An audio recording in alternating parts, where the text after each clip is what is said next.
ඔයාගේ smart phone එකේ battery එක දවසක්වත් තියාගන්න අමාරුද? එහෙමත් නැත්නම් charge වෙන ගමන් ෆෝන් එක පාවිච්චි කරලා බැටරි එක සවුත් වෙයි කියලා බයෙන්ද ඉන්නේ? අද වීඩියෝ එකෙන් සිලිකන් කාබන් බැටරි ටෙක්නොලොජි එක PlayStation 5 physical disk නතර වෙන විස්තරය. ඒ වගේම EA එක බිලියන 55කට ප්‍රයිවට් කම්පැනි එකක් වුණ විදිහ ඇතුළු මේ සතියේ ටෙක් සහ ගේමින් ඒ වගේම AI ලෝකයේ සිද්ධ වුණු වැදගත්ම නිවුස් ටික සවිස්තරාත්මකව කතා කරන්න අද සෙට් වෙන්න. හැමෝටම ආයුබෝවන්. ආදරයෙන් පිළිගන්නවා අපේ weekly tech and gaming news roundup එකට. අද අපි තාම වැදගත් නිවුස් ටිකක් ඔයාලත් එක්ක සාකච්ඡා කරන්න තමයි ඉන්නේ. ඉතින් කිසිම ඩීටේල් එකක් මග අරගන්න නැතුව වීඩියෝ එක ඉවර වෙනකම්ම සෙට් වෙලා ඉන්න.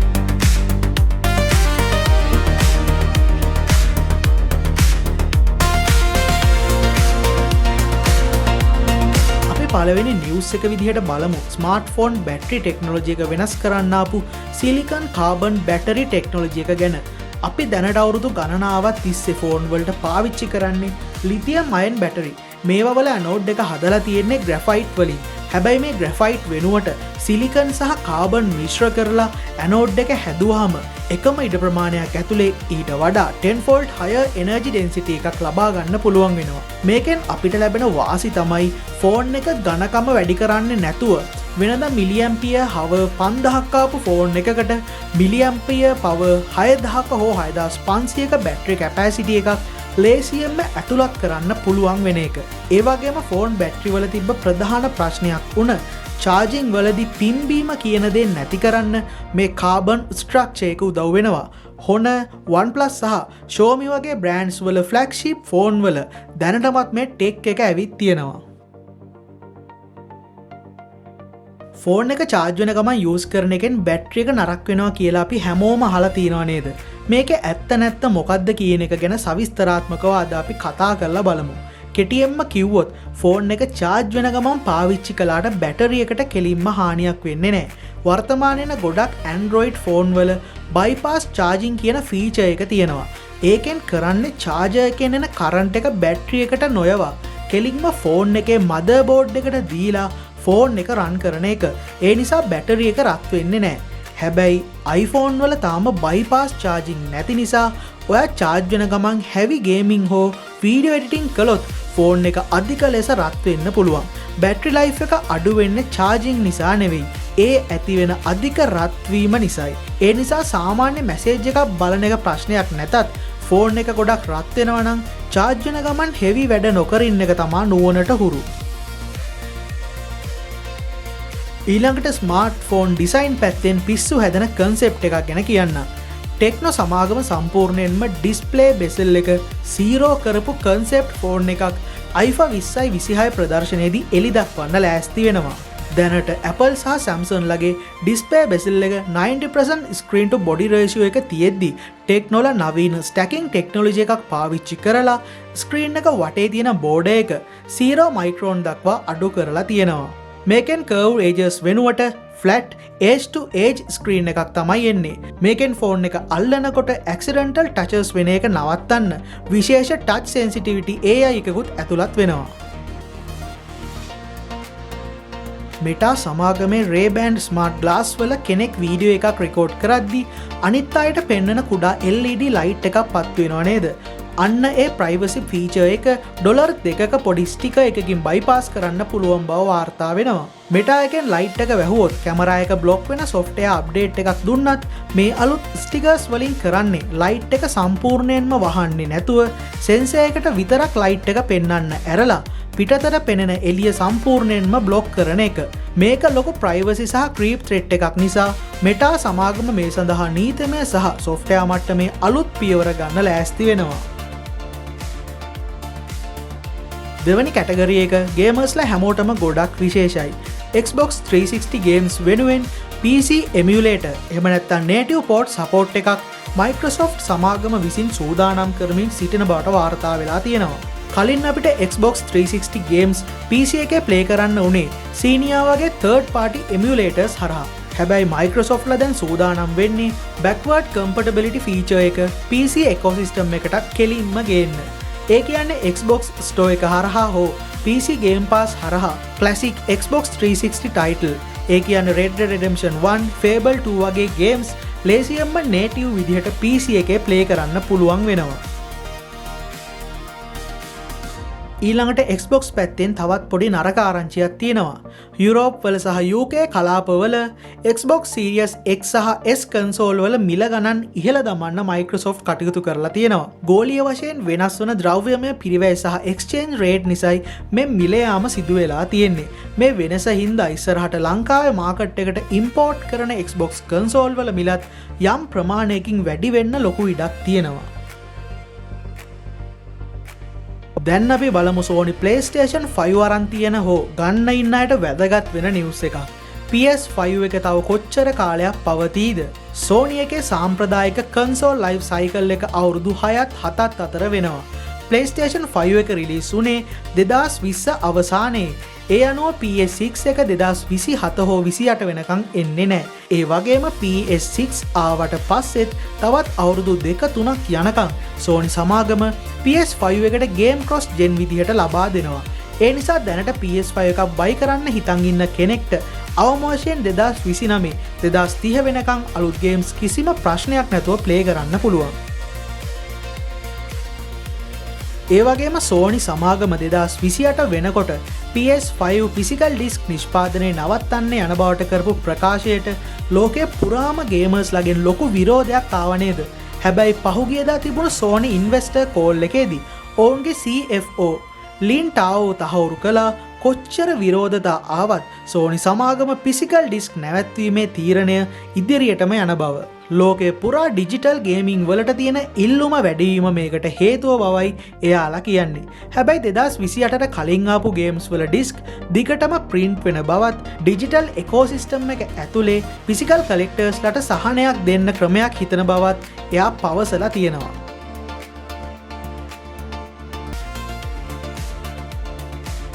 පහුගිය සතියේ Xbox servers පැය ගානකට ඩවුන් වුණ වෙලාවේ ඩිජිටල් ගේම් විතරක් නෙවෙයි ගේම් ඩිස්ක් දාලා ප්ලේ කරන්න ගිය අයටත් ගේම්ස් ප්ලේ කරන්න බැරි වුණා.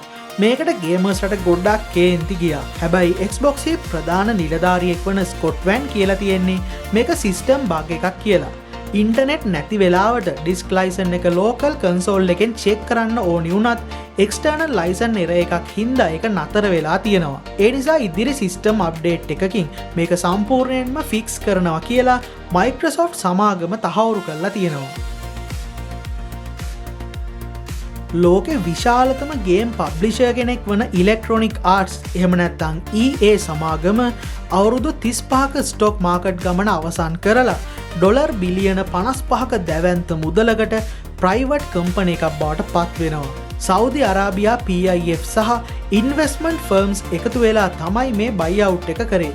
හැබැයි EA වල වත්මන් CEO වන ඇන්ඩ්‍රූ විල්සන් යටතේම EA Sport FC, Battlefield, Apex Legends වගේ ගේම්ස් සාමාන්‍ය විදිහටම ඉස්සරහටත් නිර්මාණය කරනවා කියලා යාලා කියලා තියෙනවා. Apple සහ Windows දෙකම පාවිච්චි කරන අයට ආපු පට්ටම ෆීචර් එකක් ගැන ඊළඟට කියන්න. iPhone එකෙන් කොපි කරන දෙයක් කෙලින්ම Windows PC එකට paste කරන්න පුළුවන් seamless experience එකක් Apple විසින් නිපදවමින් තියෙනවා. කලින් මේ වැඩේ කරන්න Mac එකක්ම ඕනේ වුණත් ඉදිරියේදී Windows වලට එන Apple Sync ecosystem integration එක හරහා text, link සහ images කෙලින්ම cross platform copy paste කරන්න පුළුවන්. iPhone එකක් එක්ක Windows laptop එකක් පාවිච්චි කරන අයට මේකෙන් ගොඩක් එයාලගේ වැඩ පහසු කරගන්න පුළුවන්. ඔයාළඟ Hisense Smart TV එකක් තියෙනවා නම් දැන් කන්සෝල් එකක් නැතුව Xbox games play කරන්න පුළුවන්. Hisense TV වල එන Vida OS එකට Xbox app එක නිල වශයෙන් ලබා දීලා තියෙනවා. ඔයාට තියෙන Game Pass subscription එකක් තිබීම සහ Bluetooth game controller එකක් TV එකට කනෙක්ට් කරන්න විතරයි. 2024 ඉඳලා 2026 වෙනකන් නිකුත් වුණු Vida OS 9.6 තියෙන Hisense සහ Toshiba TV වලට මේ අප්ඩේට් එක දැන් හම්බ වෙලා තියෙනවා. අපි AI robotic පැත්තට ආවොත් Google සමාගම එයාලගේ Gemini Spark AI model එකට real time Chrome web browsing capabilities ලබා දීලා තියෙනවා. මේකෙන් වෙන්නේ Gemini AI එකට පුළුවන් වෙනවා එකපාර web pages කීපයක් analyze කරලා real time data live price comparison සහ ආටිකල් වල සමරයිසස් තප්පර ගානකින් ලබලා දෙන්න. ChatGPT වෙබ් බ්‍රවුසින් එකට වඩා වේගවත් ඉන්ටග්‍රේෂන් එකක් Chrome හරහා මේකට හම්බ වෙලා තියෙනවා. AI robotic ගැන බැලුවොත් Google DeepMind සමාගම එයාලගේ අලුත්ම Gemini Robotic 2 AI platform එක එළි දක්වනු ලැබුවා. මේකෙන් humanoid robotලට මුළු ශරීරයම පාලනය කරන ගමන් වැඩ කරන්න පුළුවන්. මේ AI එක නිසා රොබට්ලට කුණු බෑ ගැට ගහන්න, බල්බ් හයි කරන්න සහ බඩු එහා මෙහා කිරීම වගේ සංකීර්ණ වැඩ ස්වයංක්‍රීයව කරන්න පුළුවන් වෙනවා. ඉලෝන් මස්ක්ගේ ඔප්ටිමස් රොබට්ලට වඩා වෙනස් වැඩ Google මෙතනදි කරලා පෙන්නුවා. ඒ වගේම Google Earth පාවිච්චි කරන අයට ආපු අලුත්ම AI ෆීචර් එකක් තමයි Nano Banana Image Generator. දැන් ඔයාලට Google Earth එකේ යම් ස්ථානයක් බලද්දි ඒ ස්ථානය අතීතයේ තිබුණු හැටි උදාහරණයක් විදියට කිව්වොත් පොම්පේ නගරය ක්‍රිස්තු පූර්ව 78 දී තිබුණු හැටි AI එක ලව්ව රෙන්ඩර් කරලා බලන්න පුළුවන්. ඒ විතරක් නෙවෙයි හිස් ඉඩමක ගොඩනැගිල්ලක් හැදුවොත් පේන හැටි විෂුවලයිස් කරන්නත් මේක උදව් වෙනවා. ඕස්ට්‍රේලියාව විසින් වයස අවුරුදු 16ට අඩු ළමයින්ට සෝෂල් මීඩියා බෑන් කරන්න නීතියක් දාලා මාස කීපයකට පස්සේ එයාලගේ පළමු නිල වාර්තාව එළි දක්වලා තියෙනවා. වාර්තාවලට අනුව සෝෂල් මීඩියා account තිබුණු ළමයින්ගේ ප්‍රමාණය 52 ඉඳලා 42 දක්වා අඩු වෙලා තිබුණත් 81%කට ආසන්න පිරිසක් තාමත් account නැතුව හෝ VPN පාවිච්චි කරලා YouTube, TikTok සහ Instagram බලනවා කියලා හොයාගෙන තියෙනවා. ඒ කියන්නේ කොච්චර නීති දැම්මත් ටෙච් සේවි ළමයි ඒව බයිපාස් කරලා කොහොම හරි මේවට ඇක්සස් ගන්නවා කියලා තමයි අපිට පේන්න තියෙන්නේ. අපේ පස්වෙනි කැටගරි එක කන්ටෙන්ට් ක්‍රියේටර්ස්ලට ගොඩක් වැදගත්. හුවා එයා සමාගම විසින් Versa කියලා වෙනස්ම විදිය පොකට් ගිම්බල් කැමරා සහ ඩ්‍රෝන් හයිබ්‍රිඩ් ඩිවයිස් එකක් එළි දක්වලා තියෙනවා. මේක සාමාන්‍ය වෙලාවට handheld 3-axis gimbal කැමරා එකක් විදිහට පාවිච්චි කරන්න පුළුවන්. උදාහරණයක් විදිහට ගත්තොත් DJI Osmo Pocket එකක් වගේ. හැබැයි එක ක්ලික් එකකින් ඒකට drone wings high කරලා ඔයාගේ අත උඩ තියලා යවලා aerial shots ගන්නත් පුළුවන්. ඉතින් මේක travel කරන අයට vloggersලට සුපිරියටම වටින 2-in-1 gadget එකක්. ඉතින් අද අපි කතා කරපු නිවුස් වලින් ඔයා වඩාත්ම ඉන්ට්‍රස්ටිං නිවුස් එක මොකද්ද? Sony physical disk නවත්තන එක ගැන. එහෙම නැත්නම් අලුතෙන් ආපු බැටරි එක ගැන. එහෙමත් නැත්නම් අලුත් bezel-less phone එක ගැන ඔයාගේ අදහස් මොනවද කියලා පහලින් කමෙන්ට් එකක් දාන්න. ඉතින් මේ වගේ ඉන්ට්‍රස්ටිං වීඩියෝස් බලන්න ඔයා අපේ channel එක අනිවාර්යයෙන්ම subscribe කරලා ඔයාගේ යාළුවන්ටත් බලන්න මේ channel එකේ වීඩියෝස් share කරන්න. මේ වීඩියෝ එක හොඳයි නම් අනිවාර්යයෙන්ම like එකක් දාලා ඔයාලගේ අදහස් මේකේ තියෙන අඩුපාඩු ඔයාලා මේ සම්බන්ධව දන්න අලුත් නිවුස් කමෙන්ට් එකක් විදිහට දාන්න. මේ වීඩියෝ එක බලන හැමෝටම ඉගෙන ගන්න. ඉතින් ඊළඟ සතියේත් මේ වගේ තවත් ටෙක් නිවුස් එක්ක අලුත් එපිසෝඩ් එකකින් සෙට් වෙමු. එතකම් මම ගිහිල්ලා එන්නම්. ඔයාලා සේරම පරිස්සමෙන් ගේම්ස් ප්ලේ කරන්න, ටෙක් එක අප්ඩේට් එකේ ඉන්න. එහෙනම් ජය වේවා. හැපි ගේමින්.